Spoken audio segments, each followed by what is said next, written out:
institutos universitarios de investigación, que digo más de lo mismo. No tantos institutos, los 39 que tenemos, no tanta especialización, más interdisciplinaridad y más peso específico en las áreas que permitan tener institutos que puedan competir, por ejemplo, para una certificación tipo Severo Ochoa o otras, ¿no? Algunos tenemos, pero la idea es un poco ir a institutos más grandes. En ese camino estamos andando, por ejemplo, con los de ciencias de la salud.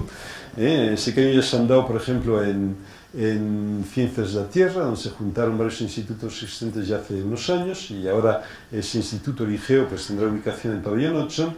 Se ha hecho también matemáticas, por ejemplo, con el ICEMAT, que es un instituto Severo Ochoa, estamos en la Complutense Carlos III Autónoma y el CSIC, y un poco es la línea que tenemos que seguir de institutos, yo creo, institutos con otras entidades. Hay que colaborar, y hay que colaborar para poder competir, hay que colaborar. Y ¿por qué no? ¿Por qué no institutos internacionales? ¿Por qué no tener un instituto con Oxford o con París o en determinadas áreas? Porque hay áreas donde sí, nuestro nivel de calidad, de excelencia, sí permite plantearse esos objetivos, ¿no?